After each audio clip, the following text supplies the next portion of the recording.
So this is when I actually started to see the symptoms of my anxiety and how it began. Let's roll back 10 years time. So I was in secondary school, and I was in year 9, and it was basically around the time when we were doing our SACs. SACs are basically this kind of like, it's like GCSEs, but basically puts you in what group you're going to be in for like the future of classes and stuff like that. And you know, I don't know, maybe whatever, I don't know. So it was a lot of pressure because we went from year 7 to 8 to being fun, young, coming out of primary school, becoming little young adults and stuff like that. So all you wanted to do was just hang out with friends, play about, and, you know, talk to all your friends, you know, all the good stuff that when you're younger. And to teachers telling you, you gotta grow up now, your SATs are coming up, and the pressure of all of it was just too much. It was like we went from loving fun to straight away, boom, you're an adult. So then we were doing our exam. We were all in a queue, in our lines, going into what is it called? What's that place called in school? Assembly hall. Got it. So we went to Assembly hall, and it had all these little chairs and stuff like that in there, and we're all like with our pens and pencils and kind of like talking to our friends and stuff like that, being told to be quiet and all that. And then we went in and sat down on our desk, and we had to be quiet. And I just remembered I was doing the test fine, and then in my mind I was like, what if I fail this? What if everything goes wrong? What if my parents get so upset with me? What if I can't find a job after this? Like, I just felt this huge amount of pressure on my little shoulders, and I just wanted to scream. And but instead of screaming, I just felt this panic.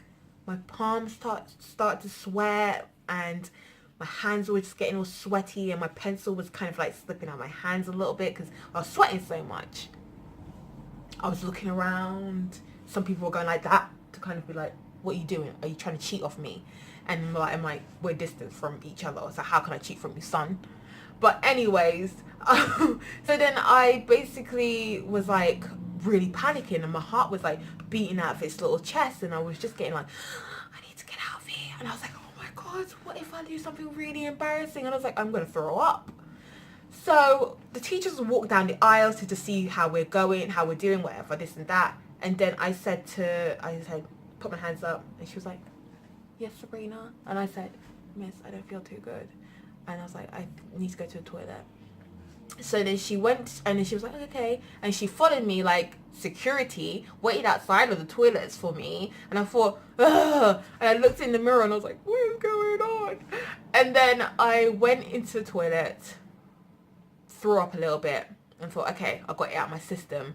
But then realizing I had to go back, I was panicking so much, and I was like, populating. And then I went out of the room, and I was like, I had my head down, and I was like, I'm gonna put this up, I'm gonna play this up. And then I went to my teacher. I feel sick, I don't feel too good. And she goes, Sabrina, you're doing your SATs. And I went, I know, I really want to do this, miss. And I think she thought I was probably skiving it, but in my mind I probably was. But anyways, I went to, she goes, just do what you can off the test, and then when you don't feel too good still, if you don't feel too good still, just put your hands on just put your head on the table and kind of just, you know, rest a little bit. So I thought, okay, cool, that seems fair. So I went back into the room, people looking at us because we've been in there for like an hour and so, and we're kind of like at a point where just like we want any kind of entertainment, so people were looking at me. So I went back, sitting down, like whatever, I just went to the toilet, I just had a little break, whatever. And then I went and sat down, and then I did my test quick as possible as I could. Don't even know what the hell I put on the paper. And then I put my hands on my head on my hands, and I just went to sleep. And people were looking at me like, what is she doing? Like, she knows we're doing an exam, but I don't care. I was like, I get to sleep. Y'all continue with your little test, but those people probably did better than me anyways. And then anyways, yeah, and ever since then, my anxiety kind of went on and off, kind of thing like that. And I didn't know it was anxiety at the time. And I went from a point where sometimes I would skive lessons and hide in the toilet, and then I got busted for that from my head teacher, and then, you know, my mom had to come in and we had to sit down and talk about that. And then I just had my anxiety under control for a while. And then as I got older and I went to college and stuff like that, I did art and design, so I didn't really feel too anxious. At the start I was very nervous, but then afterwards it was pretty chilled, and from then I just never had to think about it. Then I got older and I didn't know what I wanted to do in my life, and I didn't do foundation and I didn't go to university, so I basically had to get serious with my life. And I for half a year I didn't do anything. I was just at home looking for a job and everything like that, and my parents were putting too much pressure on me, telling me I need to find a job, this and that. And then I did find a job. I was working most of the time and everything like that, and I was just getting my life on track and everything. Then we moved like 4 years ago to a different place, and I left all my friends behind and everything like that, and I went into a depression, and I thought it was depression, and I was just always nervous, anxious all the time. And only 2 years ago, no, last year is when I actually found out I had anxiety, and I will tell you the story about that in a bit. So stay tuned, guys. So this is how I discovered I had anxiety. So for 10 years, I've been feeling dizzy, sick, like I'm going to pass out in some situations, tired, sleeping way too much more than a young person should actually be sleeping. Then I was always feeling nervous and anxious as well, and I didn't know why I was nervous or anxious or anything like that. Trying to explain it to other people, it was hard because nobody knew. Like, they just thought maybe I was anemic because I was sleeping too much and that. Then I went to my GP from like the uno amount of times. I don't know, I went so many times to my GP telling me the same situation, had loads of blood tests, and they've all kind of come back saying I'm low vitamin D and stuff like that. So I kind of ruled out anything else. So I was in my GP again. I went into the walk-in center and kind of like, you know, just went in there because I thought, okay, because I need to get this sorted out. I need to get my life back to the way it was. And I need to let my GP know exactly what's going on with me, because like I just don't understand why like they're not doing more tests on me, because I thought it was something really scary that I needed to look out for. So I was watching this TV screen of ads and stuff like that, and you know, it's telling you things that like what you possibly could be having, like, you know, from cancer and stuff like that. So once I was just watching the screen, and the symptoms came up of, are you always tired, are you always dizzy, are you like nauseous and stuff like that, and those were screaming out at me. Then it said you could be suffering from anxiety. In my mind, I was just at odds with myself, because that's exactly what I was going through. The symptoms matched up, and in that moment, guys, you cannot even understand the feeling of wanting to cry in that moment, because you just, in your mind, you just thought to yourself that there's something wrong with you, and you just feel so scared, like, because no one's telling you exactly what is wrong with you, and you just feel like a freak. So my name was called, and I went into my doctor's room, and then she said to me, how can we help you today? What's wrong with you? I said to my GP, I think I might have anxiety. She said to me, okay. She gave me a form. She told me to fill it in, go into the waiting room, fill it in, and then come back in again. I went out, filled in this form, and to my surprise, everything on this form was screaming out all the symptoms that I was going through. Guys, again, I was in such awe with myself, because I was just at that point of giving up, of knowing exactly what was wrong with me. So to see all these symptoms matching up to how I was feeling, I was just, again, in total awe. So I filled in this form as good as I could, as possible, and as honest as I could. Then I went back into my doctor's office and she said to me, Sabrina, you're actually suffering from severe anxiety. To actually get someone telling you that it actually is not something as bad, but to me, I was just relieved that it was something not too really life-threatening or anything like that. It was just something more mentally, like in my mind, that I was going through that I didn't even know I was going through. So she gave me 2 options, and these 2 options are the only options you're going to probably get. There's a third one, but I'll get back to that one afterwards, and I'll tell you guys what, you know, you could do with that third one. But let's start with the 2 options you get. Option 1, therapy. Let's talk. Therapy, guys, was not good for me. I thought it would be basically me sitting in like one of those lounge kind of sofa things, lying down, telling them how my childhood was and everything like that. You know, like what you see on TV, in movies and stuff like that. Because I've never known anyone who's done therapy, and you know, you don't do these sort of things, like, you know, in Britain every day to day. Maybe in America a lot, but not in Britain as much. So,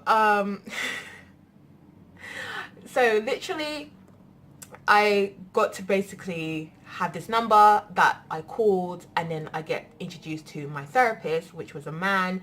And he, like, I remember my first session, I was bawling, like telling him all the symptoms, this and that, and I couldn't control myself because I was just so relieved at the thought of knowing what exactly was wrong with me. And I said to him, I want to get my life back together again. The second, third, maybe the 4th session with my therapist, he was putting me in situations I didn't want to be in. He was already trying to make me do things that I didn't want to do. So I was getting angry, frustrated, and lashing out. And those are some of the symptoms that you will get when you're suffering from anxiety, is that you're always lashing out at people, and you can't help but do that, because that's how you handle things. That's how you can make people understand you, that this is what I want to do. So at that point, I was just, you know, I gave therapy a really good try. And basically they send you these forms. So every time before your session with your actual therapist, you have to fill in this form and then go through it with your therapist each time they call you. Some of the stuff were kind of like scary, like, do you feel self-harming yourself, stuff like that. But you know, I answered everything as honest as I could, and I just didn't think therapy was for me. I just didn't feel like it was how I expected it to be, and it was just like they were pushing me out like I was just a number, like they wanted me to get better, like that. So therapy wasn't for me. Option 2 is medication. Medication is scary, because when you think about it, you don't want to put things in your body that you don't know how you're going to react to it, and the effects that it will have for you. And you going out into the world doing these things and having those effects scares a lot of people. When you tell other people that you're thinking of going on medication such as that for mental problems, mental issues, sorry, people will kind of basically try and scare you out of it. They put doubts in your head and they make it scary. They will tell you that they've taken the same medication, or they know a friend who's taken the medication and they basically wanted to kill themselves after using this medication, and that would scare the crap out of you. I did my research, YouTube medications and stuff like that for anxiety, because YouTube, you learn everything on YouTube, guys. But anyways, then I went to my GP again, and I took my mama with me this time because, you know, she's my rock and she helps me get through things. Like, you know, she's the more, because what I can't think of to say, she would do the talking and, you know, this and that. I'm 25, but still, every person needs like a strong family member with them to, you know, help them through the situation. My mom's very old fashioned. She's very more kind of like hard thinking of kind of like it's just a problem in the mind. You could just help yourself do it, push yourself to do more things, but she just didn't understand. So but she was still supportive, which I was so happy for. So I went to my GP and I said to my doctor, I want to try medication instead of therapy. She said to me, she told me all the side effects, all the problems and everything that could go wrong with, like, you know, what I was getting myself into. Usually, I just basically said to my GP, I'm scared that it might make me want to kill myself. She told me, no, we're going to put you on a very low dosage and everything like that. And she was just telling me through the transition of how things was going to go. So I turned to my mum and I said to her, I want to do this. And she said, okay. And then from that day, my GP prescribed me a month's worth of tablets for sertraline. And I am on sertraline right now on 50 dosage, and that is like a low dosage at the moment. I can tell you guys that all the symptoms, side effects and stuff like that has happened to me. Some of them have been basically kind of brutal, kind of like, you know, diarrhea and stuff like that. But, you know, let's get off that subject. But I've been feeling so much better, doing more things I never thought I could. I'm just so much more happier at where I am right now.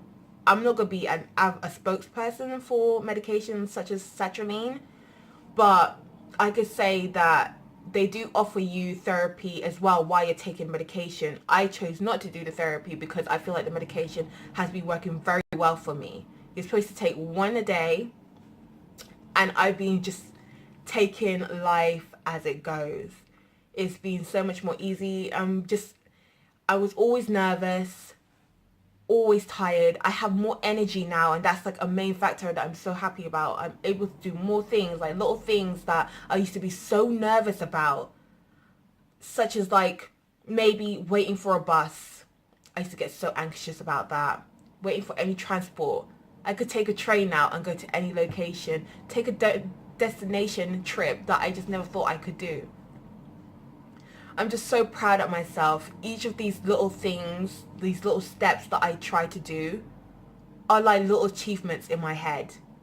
And I celebrate for all these little factors, like going out to a restaurant, sitting there, just being calm and ordering things at my own pace and, you know, not feeling anxious to like want to get out of it, run away, leave the situation. How can I escape? All these things were always in my head when I was like just always thinking so much. My anxiety was just getting so bad to a point where I was just wanting to control every situation, and that's just not how anyone's supposed to handle life or do anything. You're supposed to just enjoy all those little moments, but for me those little moments were just like challenges after challenges, and it was just so hard. I'm doing this video because I want to tell people who are out there who are suffering from any kind of mental issues such as depression, anxiety or anything like that, you're not alone. A lot of people are suffering from anxiety and you aren't alone on it. You're a strong person just going through a situation right now. Things will get better. Just go at your own pace. Choose the things that you want to do and think about it before you decide to do it. You're a beautiful, strong human being who just needs a little time to process what you're going through right now. And I say this again, you aren't alone. When people look at me, they don't think that I would be suffering from anxiety because I'm such a bubbly person all the time. So I've been suffering from this for such a long time, and I just thought that it might be like some sort of weakness, and it's not a weakness. I just didn't want to admit that I needed help. I just thought I can get through it by myself. And then I realized that sometimes it's always good to ask for help. Even though some people might not understand it, and some people will understand it, just help them ease into the transition of how to understand anxiety or any of these problems that you might be going through. Some of them might be very old-fashioned, to jump to the conclusion and say to you to basically just go at it and do it yourself. It's just something of the mind, and your mind is telling you to do things that you can't. It's mind over matter. And it's very hard because the mind is beautiful and powerful. So it can really trip you up. You can do it. And the third one, the third other choice I forgot to say. I'm going to say it's quite easy. If you're suffering from mild anxiety or something like that, willpower. If you feel like you have it in you to defeat this, do it. If you feel like you can overcome this, try it. Because that's the first thing you should always try first before you decide to do therapy or medication. It's just willpower. And I give you kudos to whoever could do that.